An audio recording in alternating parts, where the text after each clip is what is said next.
మోడీకి వ్యతిరేకంగా propaganda team already fix అయిపోయింది. అది కాంగ్రెస్ పార్టీ అనుకూల, కమ్యూనిస్టు అనుకూల, విదేశీ అనుకూల, భారత వ్యతిరేక వర్గం.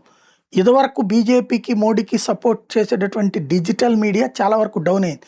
ఎందుకంటే బీజేపీ మెయిన్ స్ట్రీమ్ మీడియాని నమ్మేసుకుని వాళ్ళని నయానో భయానో దారికి తెచ్చుకున్నాం కాబట్టి ఇక వాళ్ళు ఉంటే చాలని డిజిటల్ మీడియాని పక్కన పెట్టేసింది. అది డిజిటల్ మీడియాని ప్రోత్సహించడం మానేసింది. ఫలితం క్రమంగా ఈలోపు కమ్యూనిస్టులు బలం పుంజుకున్నారు, కాంగ్రెస్కి సంబంధించిన వాళ్ళు బలం పుంజుకున్నారు.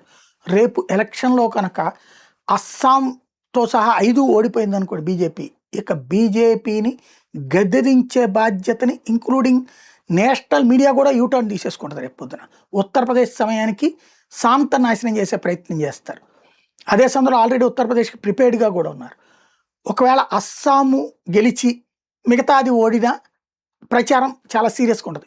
ఇక్కడ బెంగాల్లో వాస్తవంగా గెలవడానికి నానా తిప్పలు పడుతోంది బీజేపీ, కష్టపడుతోంది. అక్కడ క్రిందటిసారి కూడా కష్టపడ్డాక ఫైనల్గా మమతా గట్టి మెజార్టీతో గెలిచింది.